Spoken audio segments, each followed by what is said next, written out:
time when we're looking at making very hard choices, and I don't know what's happened on the other side of the aisle, but our caucus has had a discussion of the very, very difficult choices that are before us ever since the governor presented his bill.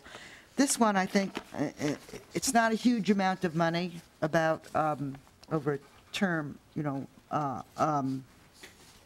perhaps half a million to $1 million. But I think this is an easy choice of a little bit of government that we can eliminate to compared to the very hard choices that we're going to have to make. I'll give another. I'll just say one more sentence, and then I'll go to Professor Schultz. Another problem I think that we've seen is that governors now think that there's different reasons for choosing lieutenant governors, and it's not clear that those reasons give you the best possible successor to be governor. And one of the things that they then do after they've chosen one is they currently have tried to find a place to put them, and we've seen now the current governor made his lieutenant governor, who had been chair of the Transportation Committee, responsible chair of the Transportation Committee in the House, made her the commissioner of the Department of Transportation. And I think most of us have been more satisfied with the new commissioner of transportation, who was chosen solely, not because he had to be plugged in someplace, but solely on his expertise in transportation policy issues. I'll now turn it over to Professor Schultz. Sure. Great. Why don't you identify yourself for the record on this bill? And Okay. My name is David Schultz, a professor at Hamline University, and I'm speaking in support of this constitutional amendment. Yesterday, when I was driving home from teaching, I heard a story on Minnesota Public Radio that I believe it was the Republicans in this House proposed a commission to evaluate, was it this body? I think it was, Republicans in this, to eliminate or to review, I think, state agencies and make determinations whether or not they are necessary. I thought of that. And I also thought of a statement that the governor made on Monday in announcing his supplemental budget bill, where he said that the private sector has been experiencing job losses and the government should not be immune from such a trend also.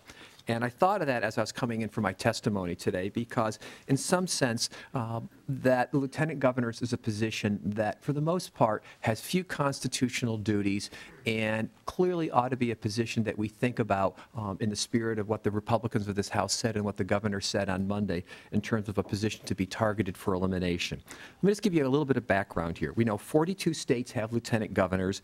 There are several states that lack lieutenant governors, among those Maine, New Hampshire, Tennessee, West Virginia. Other states also, Arizona, I think Oregon, maybe a couple of others. In many of those states, you have a pattern where the Secretary of State becomes the governor upon the office's vacancy. Again, in doing some kind of quick and dirty research on this, there seems to be no discernible patterns on a couple of scores. First, there seems to be no discernible pattern that states without a lieutenant governor are better or worse governed than those with lieutenant governor. There seems to be nothing there. Second, there seems to be no evidence one way or the other that states without a lieutenant governor face more or less problems with successorship or problems of gubernatorial incapacity. Again, it's indeterminate. And so in both of those scores, having or not having a lieutenant governor doesn't seem to affect any issues of either succession or governance in the state. We look at, and given the fact that I think, as Representative Kahn pointed out, that we're looking at governors trying to find a position for the lieutenant governors, not just the current governor, but previous ones also, that perhaps this is a position we just don't need at this point. Article 5, Section 5 of the Minnesota Constitution outlines, I think, the only constitutional duties for the lieutenant governor that I somewhat tongue-in-cheek paraphrase. Those duties are wait for the governor to die, get sick, or take an extended vacation. I mean, those are sort of the official duties. And otherwise, it's a holdover from an era in which, we probably just don't need that person. And this may be to respond to Representative Kiffmeyer from before, and said that, the Constitution is good and maybe we shouldn't tinker with it.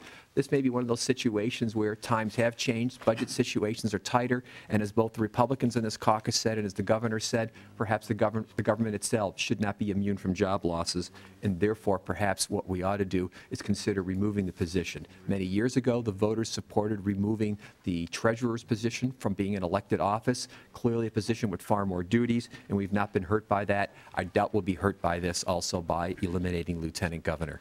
Thank you. All right, discussion.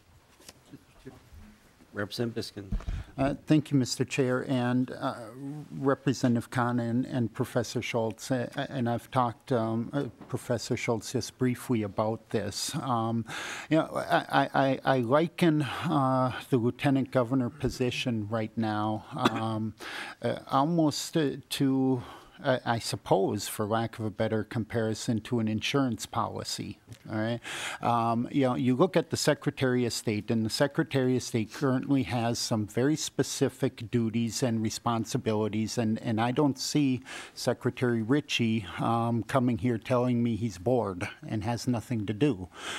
Same with the Lieutenant or the Attorney General. So if we look at the successor, the successors currently envisioned without the Lieutenant Governor are successors that are very focused in a very narrow component of government, whereas the Lieutenant Governor right now, is a person who is enmeshed in the governor's policies, is at the cabinet meetings, knows the system, et cetera, et cetera. So in the event of a necessary transition of power, all right, our current lieutenant governor position provides the smoothest possible transition.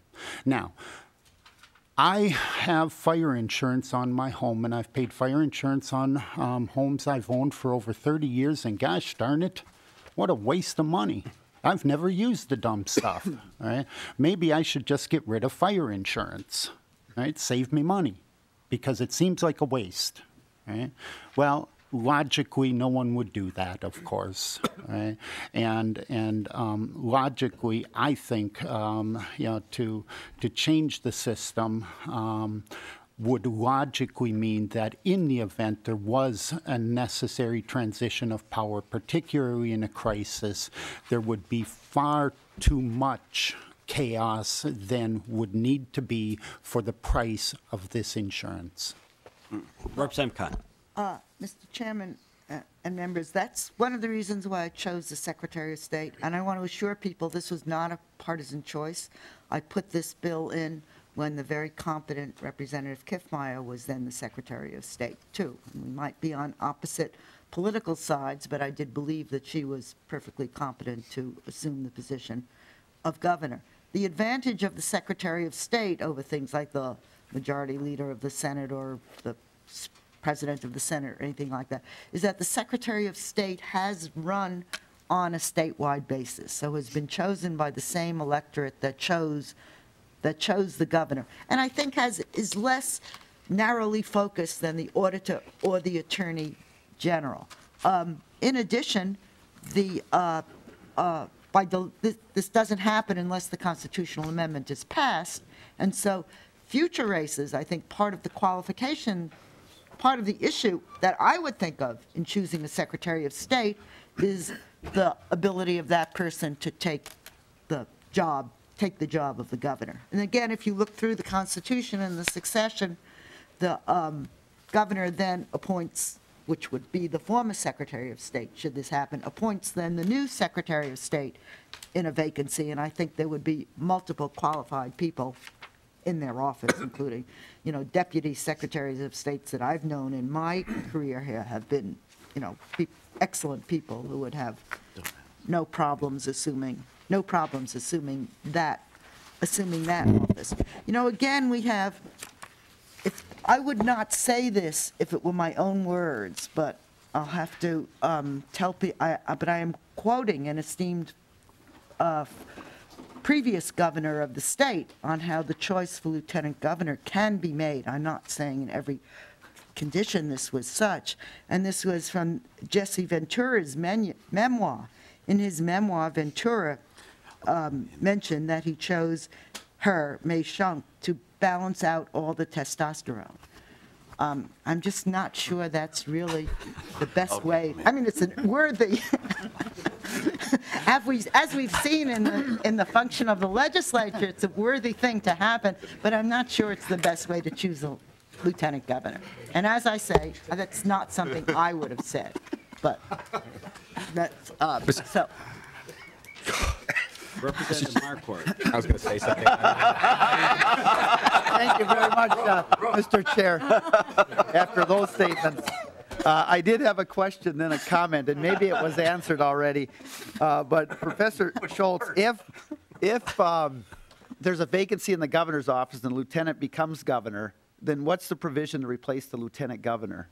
And maybe that was said, but I wasn't clear. Does the governor appoint then someone, or what's the answer? No, I think Representative Kahn has it in front Kahn of her. or Professor Schultz? Who's going to? I'll defer Yeah. to Representative Okay. Kahn on this. Well, it's, I believe, the president of the Senate becomes the lieutenant governor, and we've had that. We've had that. Alec Olson once became Oh, okay. Yes. the lieutenant. So the president of the Senate becomes the lieutenant governor, and then I guess the Senate chooses a new president, and then beyond that, it's the Speaker of the House, I think. Correct.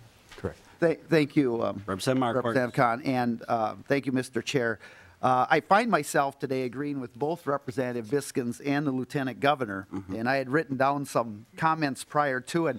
In using the Representative Buesgens' analogy of the fire insurance, I think the Lieutenant Governor provides a firewall between, the governor and a potentially different political philosophy than what the voters initially voted. My concern is that a legislator, for example, is voted in, and if that office becomes vacant, the voters have another chance if they want to change the political philosophy. But with a governor and lieutenant governor, people have this sense, like Lieutenant Governor Molnau responded, that this comfort that you have this political philosophy there. And I guess if there's a vacancy in the governor, there's no special election for the governor. Correct. Which I suppose would make this moot if there was, this argument. But since there isn't, there should have, as Representative Buesgens mentioned, and the lieutenant governor, this continuation of the political philosophy.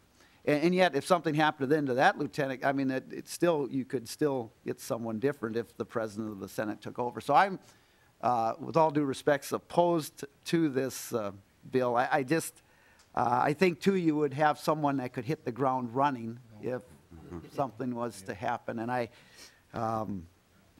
just see this as something we don't have. I mean, you could come up with reasons on both sides to do this. But I just think when just like the president and the vice president, people vote for a political philosophy, and that should not be changed really without voter intervention if something should happen.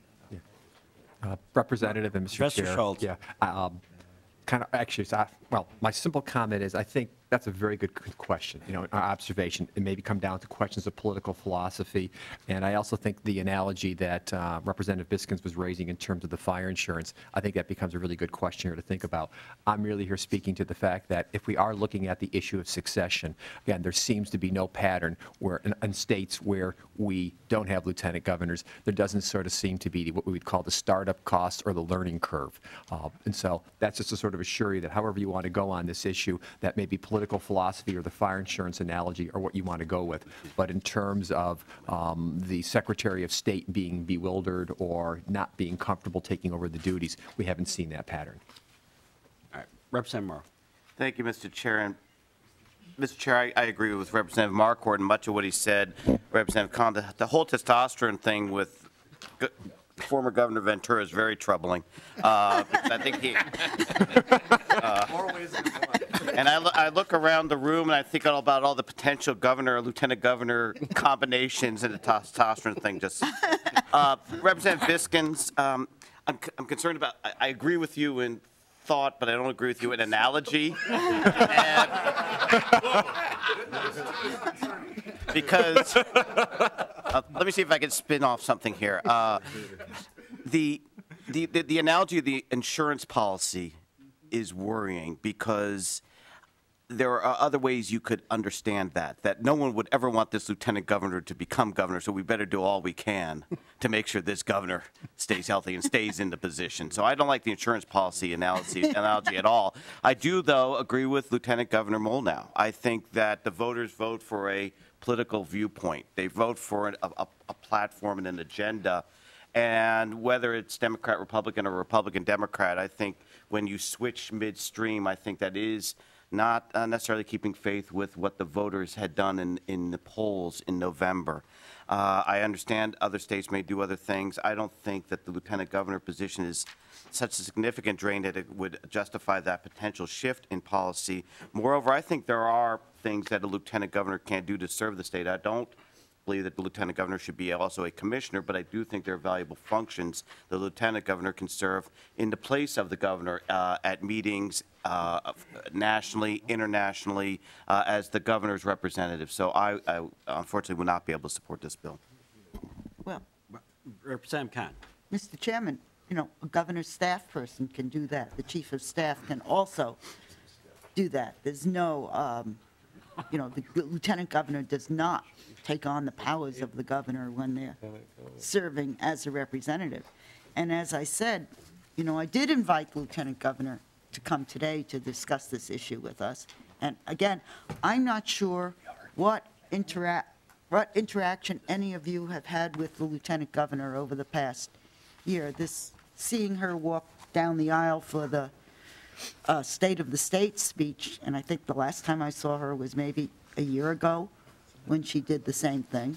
And then this letter is the only correspondence that I have had with her on any issue. So again, as opposed to, you know, lots of meetings with various people in the administration on issues of deep substance and issues of the budget and so forth. I will tell you this will be, I believe that this will be a very popular issue with the voters this year. When we pass the bill, Representative Greiling and I were the chief authors of the bill to eliminate the treasurer's office, and that was a very popular bill. And as we said, no one has missed the treasurer. And the treasurer had significant duties. I'll point out that the treasurer, you know, that was, again, it was opposed by both of the people.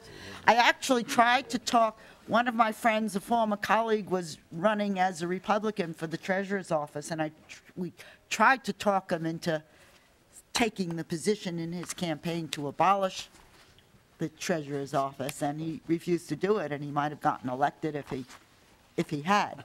But anyway, I just think we're going to have to make very, very difficult decisions on cuts. And I assure you, members, this is the easiest decision that you should have.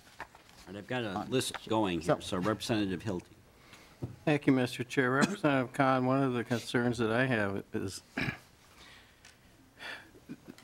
under this proposition, we could end up having the person who was elected Secretary of State actually serving close to 4-year term as governor. Is there any, if that turned out to be the case, who would be the Secretary of State? Representative. Since I think the Secretary of State actually has quite a lot to do. Yes. And I think that's an important elected position. How would that be filled? Right, the chair, Mr. Chairman, I did mention that. That's Article 5, Section 3 of the Constitution, has the governor then fill any vacancy that might occur in the offices of Secretary of State, Auditor, Attorney General, and other state and district offices created. So were I Secretary of State, which I would not be, my guess is that I would appoint my decision would probably be to appoint the Deputy Secretary of State, who is an appointed position responsible to the Secretary of State. And in my experience in office with Secretaries of States, I think I can probably do a better job of naming Deputy Secretaries of States than I could on naming Lieutenant Governors. And so I think that's not a problem at all. That would be a very easy succession. And I think the issue, you know, we're talking about trying to have a less partisan atmosphere. And we actually obviously might elect a governor and a secretary of state from different parties because they don't run on the same ticket. In previous years, we actually had the lieutenant governor and the governor running on separate tickets, which had one advantage in that at least the lieutenant governor had to appeal to the electorate on their own and not just be appointed by one person. We've talked about one person's decision, and one person makes a decision on who the lieutenant governor will be. And I think the problem is the electorate pays very little attention to who that, to who that person might be. And as I said, we would have, with this constitutional amendment in place, it would only be in place before the next, not this coming election, if it passed. And remember, it gets passed by a vote of the people. So we're not making a final decision by passing it out of this committee today, which I hope we would do. But the next election would have, the part of the Secretary of State's position would be how they would run as, how they would take over as governor. And, and a good question to ask if we're interested in less partisanship in elections is, what would you do if the governor of the, how would you work if the governor of the other party were chosen? These are all hypotheticals 4 years out, so. Right, Representative Emmer. Thank you. And first, Representative Kahn, we could eliminate all partisanship if you would just agree with us. It'd be all right. Second, I do want to make just make note of what I think are intended as good-natured but tongue-in-cheek comments about our current lieutenant governor. She has done a fantastic job, and any suggestion that she couldn't have done the job as governor, I think, is inappropriate and uncalled for, and I don't think that's what we were doing. But let's be clear, just because we haven't sat down in meetings with her over the 4 years, let's not suggest that she hasn't been doing the job she's been asked to do. And the last thing would be, Representative Kahn, if you can guarantee me that this bill will be passed into law, we are looking for a lieutenant governor, and I don't know if you'd have any interest.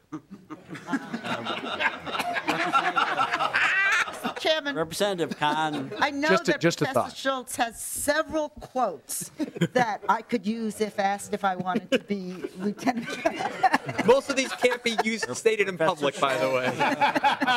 Not mine originally, others. All right. Right, as the same thing. But, So, Representative Kahn, again, you wanna- I don't know. I know we only have one governor. We really only have one gubernatorial candidate on this committee, which is, so I don't know how many possible lieutenant governor candidates we have on this committee, but I do want to assure you, you do get that full 4 years if this were to pass and if the people were to pass it. Yeah, Representative Kahn, given the number of committees in this House, we're limited to just one candidate per committee.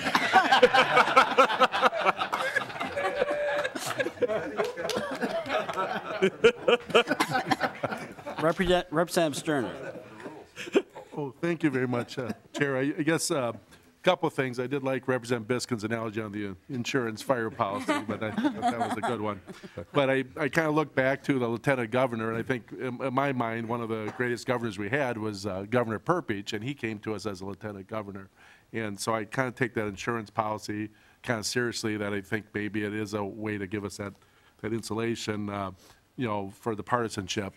The other thing is I had a bill here last session about just allowing counties to pick their own auditors or treasurers, allow them to be eliminated, and that was really a tough one. I couldn't even get out of this committee, so I'm just trying to think how we get this lieutenant governor eliminated. But I would support like maybe a bill or something where you look at a pay cut. I mean, we're paying the lieutenant governor $140,000 a year. Maybe for a budget savings, we pay our lieutenant governors half of what they're getting right now. But that'd be a thought so we save. Instead of eliminate the position, we eliminate half of a position. Representative Kahn. Let me point out that Governor Perpich's term where he ascended to the governor was not a very significant term. I would like you to name anything that was significant about that term. He was not elected at the end of that, and he came back afterwards, running totally on his own, not running from the position of lieutenant governor as governor. So he was elected as an independent. So his really good term, and I agree with you about how good he was after he was elected as an independent person. Representative Stern. Okay, but just, the movie Napoleon Dynamite, I think he developed skills during that first term of lieutenant governor. Sorry.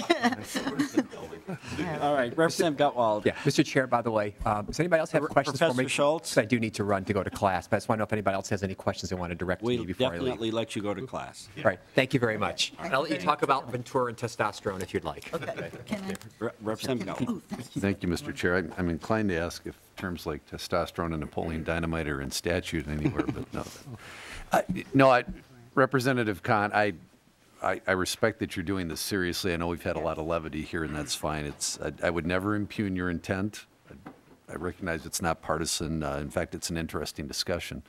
But this whole issue of balancing what is our structural overspending is a lot bigger than the lieutenant governor, so I don't think that's a good reason in and of itself. And then I think people in Minnesota vote for these two positions, Secretary of State and Lieutenant Governor, for different reasons. Secretary of State has a job to do that requires a particular skill set, particular accountabilities, and I think people elect that position for that reason.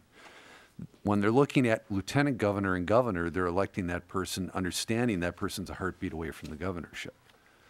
And I think we're misjudging the electorate to think that they're not thinking in those terms. They absolutely are. To combine those two muddies the waters quite a bit for the electorate. I think, in addition to what Representative Buesgens said earlier, I think that's where the electorate is at with this. I recognize we'd be putting it to a vote of the people. That's another concern of mine, is that we are doing an awful lot of things through constitutional amendments lately. I've never seen so many proposals for constitutional amendments. But with all due respect, I would not be in support of the bill. Right. Representative Kalin. Thank you, Mr. Chair. I think we've recognized since even the beginning of this downturn in 2008 that, with the fiscal year 2008, I should say, and the complete transformation of our economy, that our state is not going to be the same for a very long time, and that we have to make some very difficult decisions. We have to be willing to make some cuts that none of us ran to make. We have to lead. We have to look deep into what we can truly afford to do. Will $750,000, when you add benefits and all the associated expenses of the lieutenant governor's salary over 4 years, make a major difference? No. But it will make a difference. We can't afford multiple insurance policies, Representative Buesgens. Other states do things differently. Other states elect their lieutenant governors separately. Different parties. They manage. Minnesota will manage. Minnesotans expect us to lead. They expect us to make some tough choices. Representative Gottwald, I'm very conservative when it comes to amending the Constitution. I've given great thought because I believe that it is the overarching structure that should probably be, if anything, be edited down rather than edited up at first blush. That should be our first response. This edits it down to reflect the changing times that I hear from the Republican caucus and I hear from the DFL caucus. I'm not admonishing anybody who votes against this bill. I want to be clear.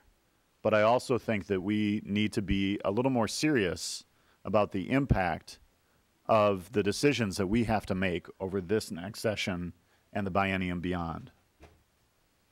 All right, Representative Kahn, final comments, and then we're Jim, going to go to... one last comment I'd just like to do in this. When we eliminated the treasurer, and the treasurer had some very significant duties that were listed as we did it, and we said they could be transferred to the then Department of Finance at this time.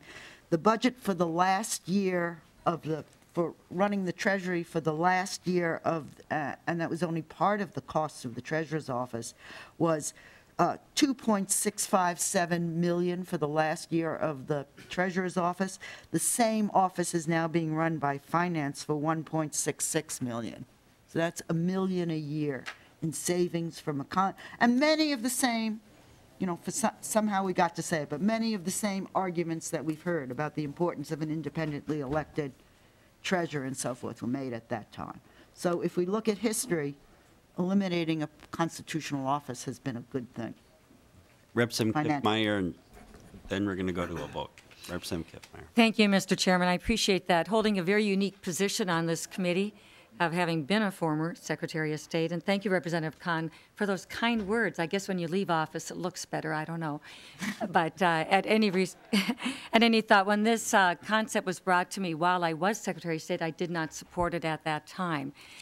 Secretary of State has very specific duties and responsibilities, especially in regards to elections, and you can't count on this timing situation. And so it could be very inopportune that you may have that need, and certainly we have experienced that with the tragic death of Senator Wellstone at how inopportune these things can be. I think there is value at having a lieutenant governor that serves that purpose, carrying forward the philosophy, being very aware of the governor issues because of being in the cabinet, and being involved and engaged in that way, and certainly being available in that inopportune kind of circumstance. So I think that has value. I think that we've had some very good lieutenant governors in our past in a variety of ways, and I think that it would be good to keep the Constitution. And changing a Constitution for a short-term financial reason would certainly be not a good thing to do. So I do not support the bill, but Representative Kahn, I will always remember your very kind comments. Thank you. All right. Representative Kahn, one final comment. Finally, Mr. Chair, I have a list of 46 lieutenant governors of the state of Minnesota. I'm glad Representative Seifert isn't on this committee because he would probably go through them one by one. I challenge anybody to name as many as 24, even a dozen. All right. So. Representative Kahn renews her motion that House File 296, as amended, be recommended to pass and be re-referred to the Finance Committee. All those in favor signify by saying aye. Aye. Aye. All those opposed? No. Chair is in doubt. All those in favor signify by raising your hand.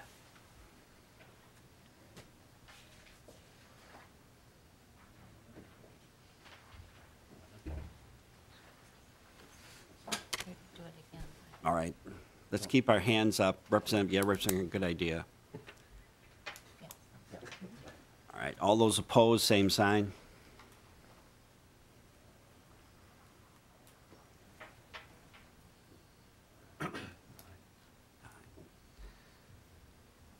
All right.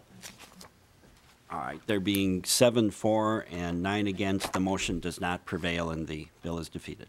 Thank you very much.